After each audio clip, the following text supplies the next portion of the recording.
Om Swastiastu. Jumpa lagi dengan saya, Niwaya Neka Pratiwi, Guru Kimia SMA Negeri 1 Bebandem. Pada kesempatan kali ini, kita akan mempelajari tentang penentuan letak unsur dalam sistem periodik. Sebelum kita lanjut ke penentuan letak unsur dalam sistem periodik, marilah kita membahas tentang perkembangan singkat sistem periode unsur. Sistem periode unsur adalah susunan unsur-unsur berdasarkan urutan nomor atom dan kemiripan sifat unsur-unsur tersebut. Pengelompokan unsur berdasarkan logam dan non-logam. Itulah dasar pertama penyusunan sistem periodik, di mana sistem periodik disusun menjadi sistem periode triade de Brenner, kemudian sistem periode unsur oktav Newland, dan sistem periode Mendeleev. Silahkan adik-adik pelajari ketiga sistem periode tersebut dengan membaca buku paket ataupun buku siswa yang kalian miliki.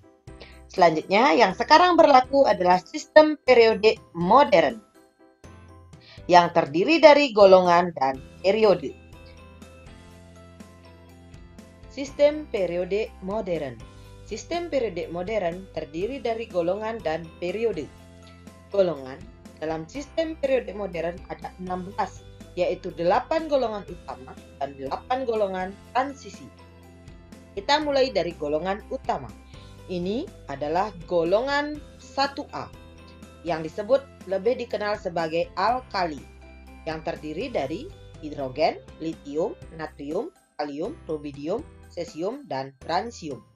Kemudian golongan yang kedua itu adalah golongan 2A atau lebih dikenal sebagai alkali tanah. Anggotanya bisa dicermati di depan. Kemudian golongan yang ketiga itu adalah aluminium. Itu 3A. Kemudian golongan yang keempat adalah golongan karbon 4A. Golongan yang kelima adalah golongan nitrogen 5A. Kemudian golongan yang keenam adalah oksigen 6A. Golongan yang ketujuh adalah halogen 7A. Dan golongan yang terakhir di golongan utama yaitu golongan 8A, gas mulia, yang terdiri dari helium, neon, argon, krypton, xenon, radon. Oke. Sekarang selain golongan utama atau golongan A, ada yang namanya golongan transisi yaitu golongan B.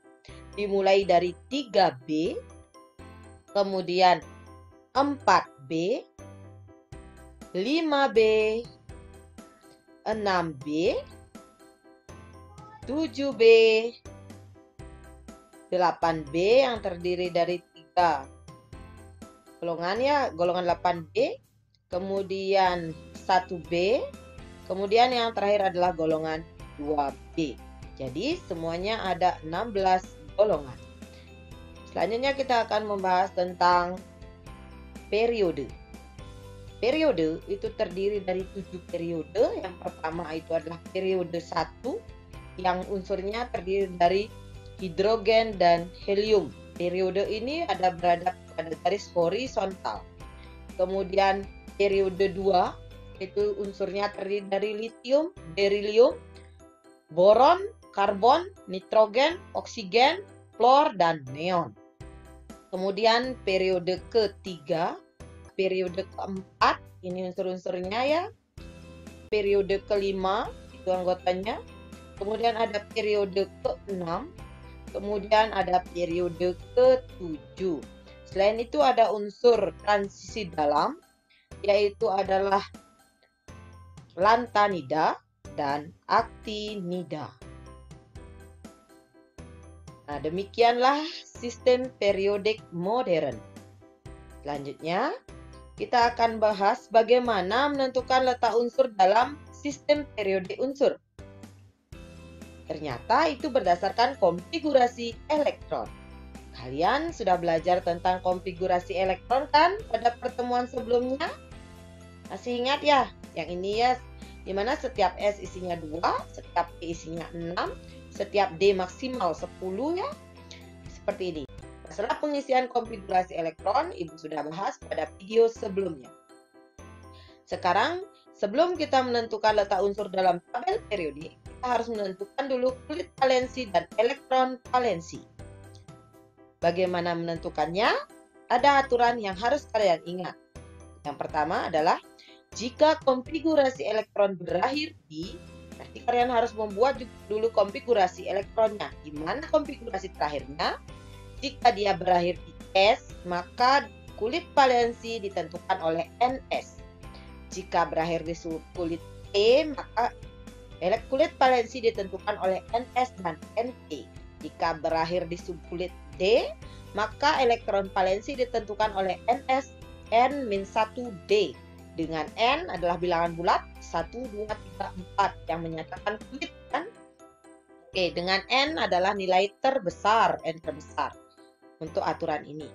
Oke, selanjutnya Ibu salin aturannya di sini di pojok atas untuk memudahkan kita memahami.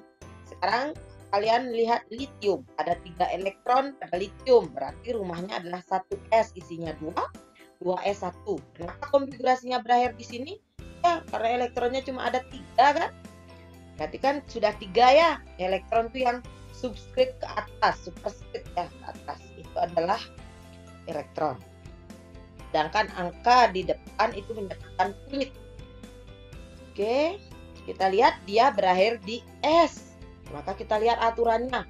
Kalau berakhir di subkulit S berarti kulit valensi ditentukan oleh Ns dengan N terbesar. Berapa N terbesarnya? Ada 2 pilihan. Angka 1 dan angka 2 yang dikonfigurasi. Berarti kan 2 ya, makanya kulit valensinya menjadi 2s1. Nah, sekarang berapa elektron valensi? Ya, elektron yang ada di kulit valensi. Hanya ada 1 elektron di sana, berarti elektron valensinya 1. Sudah paham? Oke, kita contohkan lagi. Oksigen dengan nomor atom 8, berarti ada 8 elektron. Oke, kita masukkan konfigurasinya 1s2, 2s2, 2p4. Ada 8 ya elektronnya, 2 tambah 2 tambah 4, sudah 8. Oke, sekarang kita lihat, kalian sudah bisa menebak berakhir di mana? Betul, dia berakhir di T. Maka kalau berakhir di subkulit T, aturannya Ns dan Np dengan N terbesar. Pilihan N-nya ada angka 1, ada angka 2. Berapa N terbesarnya? Betul, 2. Berarti dia kulit valensinya adalah 2S dan 2P dengan N terbesarnya kan 2 nih. Ada pilihan 1, ada pilihan 2, 2. Berarti kan Ns dan Np, berarti dia 2S, 2 dan 2P, 4. Berapa elektron valensinya? Ya, elektron di kulit valensi 2 dan 4, berarti ada 6. Betul ya. Oke, selanjutnya lagi contoh. Neon, nomor atom 10, berarti konfigurasinya 1s2, 2s2, 2p6. Jumlahnya 2 tambah 2 tambah 6, sudah 10 ya elektronnya. Oke. Berakhir di mana anak-anak? P. Ya, berakhir di P. Berarti dia aturannya tetap aturan yang kedua ya. Berarti kulit valensinya adalah 2s2, 2p2 karena ditentukan oleh Ns dan Np. Nah, N terbesar masih 2. Oke. Elektron valensinya berapa? Iya, 8. 2 tambah 6. Oke, sekarang kita masuk yang selanjutnya. Contohnya yang terakhir ini. Besi dengan nomor atom 26. Konfigurasinya seperti ini. Berakhir di 3D6. Oke, 3D6. Berarti aturan keberapa? Ke yang ketiga ini. Berakhir di subkulit D, maka ditentukan oleh NSN-1D. Coba lihat N-nya. 1, 2, 2, 3, 3, 4, 3. Berapa terbesar? 4 ya. 4 berarti 4S dikurang 4 kurang 1, 3 kan? 3D berarti 4S, 3D. Inilah kulit valensinya. 4S, 2, 3D, 6. Oke. Berapa elektron valensinya? Ya 2 tambah 6, 8. Sampai sini paham anak-anak? Oke. Selanjutnya baru kita menentukan golongan dan periode. Aturannya golongan adalah jumlah elektron valensi itu menentukan nomor golongan. Kemudian golongan utama atau golongan transisi itu ditentukan dari konfigurasi terakhir. Jika konfigurasi elektronnya di subkulit S, maka dia blok S namanya. Nanti dia golongan utama. Jika berakhir di P, maka dia blok P, masih juga golongan utama. Jika dia berakhir di D, maka dia blok D harusnya ini ya, setelah ketik ini blok D. Dia adalah golongan transisi. Oke. Periode ditentukan oleh N terbesar. Oke, kita salin aturannya di situ. Oke, coba ya, ini satu-satu. Oke, berakhir di mana ini anak-anak? Oke, kita lihat ternyata dia golongan 1A. Kenapa 1A? Lihat di sini di kulit valensinya. Ada berapa elektron valensi? Jumlah elektron valensi menentukan nomor golongan. Nah, ini dia. Tuh. Nah, ini dia. Elektron valensinya kan 1. Maka dia menentukan nomor golongannya 1. Sekarang untuk A-nya ditentukan dari di mana dia berakhir. Berakhirnya kan di S nih. 2S 1 kan? S kan? Berakhir di S, maka dia golongan A. Oke, makanya dia itu maka dia golongannya itu golongan A dia. Ya. Oke. Sekarang periode. Periode ditentukan oleh N terbesar. Periode ditentukan oleh N terbesar. Oke, coba lihat kenapa 2. Ini kan pilihannya cuma 1 dan 2. 2 N terbesarnya itu adalah 2. Oke, udah paham? Kita lanjut contoh yang lain. Oke, kalau ini golongan 6A. Kenapa ya? Karena elektron valensinya 6. Kenapa A? Karena dia berakhir di P. Ya, kalau dia berakhir di P, dia masih golongan A. Oke. Kemudian periode 2. Kenapa 2? N terbesar. Pilihannya cuma 1, 2, 2. Berarti N terbesarnya 2. Maka periodenya tetap periode 2. Bisa dilihat di sini 2. Oke. Sekarang kasih contoh lagi. Neon. Neon golongan 8A. Kenapa 8? Nih elektron valensinya 8. Berakhir di P. Maka dia masih golongan A. Periode 2. Oke, N terbesarnya 2 masih. Oke, sekarang kita masuk ke besi.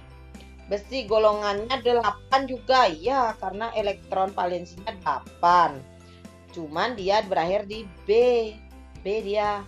Karena ini dia berakhir di D. Kalau D kan B dia ya. Ini golongan 8. Kemudian ini dia B dia. Oke. Golongan 8 B. Karena berakhir di D. Kemudian periodenya kita lihat ada pilihan 4 dan 3. Mana lebih besar? Betul 4. Maka periodenya dia periode 4. Bukan periode 3 ya. Bisa juga dilihat di konfigurasi angka 1, 2, 2, 3, 3, 4, 3. Paling besar 4. Maka dia periodenya dikatakan periode keempat. Paham anak-anak? Ya pasti sudah paham ya. Ternyata konfigurasi elektron itu ada peraturannya loh. Konfigurasi elektron itu teratur. Coba lihat keteraturannya. Ternyata semua unsur-unsur di sini di golongan 1A dan 2A itu akan berakhir di konfigurasi S. Tergantung periodenya. Nanti boleh dicoba ya. Kemudian yang di sini itu selalu berakhir di P. Nanti sehingga dia disebut blok P. Kecuali helium. Kemudian nanti yang di sini akan berakhir di D. Maka disebut blok E. Seperti Ibu jelaskan tadi, ini masih golongan A utama, ini juga golongan A utama, yang di sini adalah golongan B atau lebih dikenal sebagai golongan transisi. Kemudian ada golongan lantanida dan aktinida yang konfigurasinya berakhir di F. Tapi kita jarang membahasnya di sekolah menengah ya. Oke. Tugas kalian adalah buatlah konfigurasi elektron unsur berikut. Tentukan kulit valensi dan elektron valensi, serta periode dan golongannya dalam tabel periodik. Unsurnya adalah klor, magnesium, tembaga, vanadium, dan argon. Oke, sekian pembelajaran kita kali ini. Ibu ucapkan Paramu Santi. Om Santi Santi Santi Om.